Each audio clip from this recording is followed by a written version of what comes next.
has a public vehicle with a work ticket. So what is your point of order, Senator Bonny? She is misleading the people that we are using state resources to hire choppers when we know that some of our ministers are millionaires. They can afford their own choppers, Mr. Speaker. Senator Beth Shengo, proceed to conclude your remarks, please. Thank you, sir.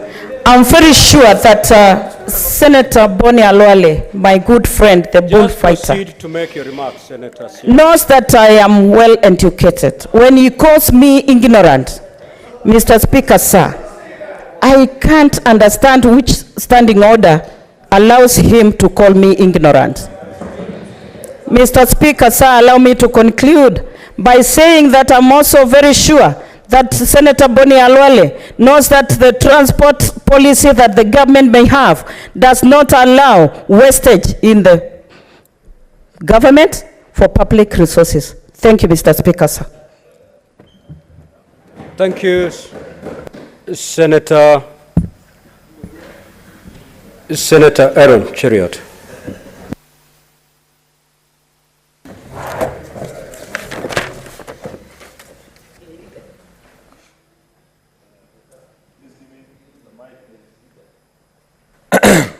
Mr. Speaker, sir,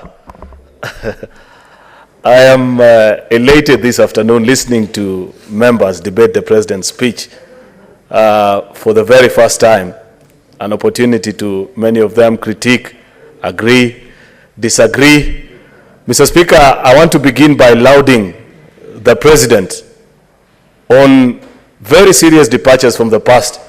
For those that have been on the corridors of Parliament for quite a while, you would know that there are many things that have been the hallmarks of presidential speeches which did not feature or were not granted prominence, Mr. Speaker, on that particular day. And of particular note to me, Mr. Speaker, is a reference to the House of a Parliament as a gathering of duly elected representatives of the people, giving an account of what their government, under the leadership of President William Ruto, has been able to do to the people of Kenya. Mr. Speaker, you will note that in the past years we've always been treated to rants and chants of my government, my government, my government. It is a single act of patriotism when as a leader you appreciate and you know that the position of a president is a position of public trust, that has others considered you, that this is an opportunity through which you can lead and make the lives of the people that elected you better. Second and most important thing, Mr. Speaker, is to celebrate and appreciate the fact that in all the 102 paragraphs that form the part of this particular speech, the President is spot on 100%, Mr. Speaker.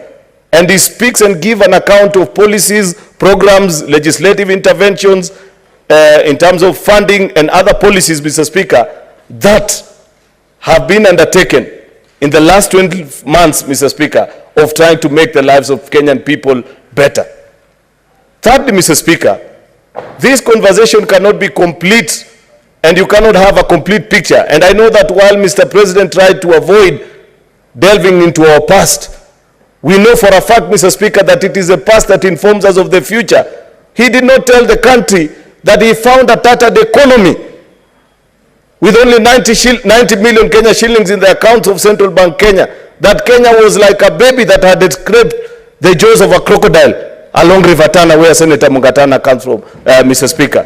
That this economy had been battered, had been mismanaged, and things were terribly bad. In fact, Mr. Speaker, I agree with those that have argued before, Mr. Speaker, that in the unfortunate event that this government had gone to the very hands that were managing it before September 2022, we would be worse than Ghana today, Mr. Speaker. We would have been auctioned, we would have been victims, Mr. Speaker. What is your point of order, Senator Eddy? Senator Eddy, what is your point of order?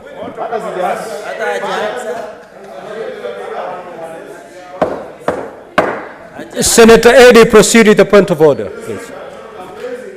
Is Senator Oketch the Speaker?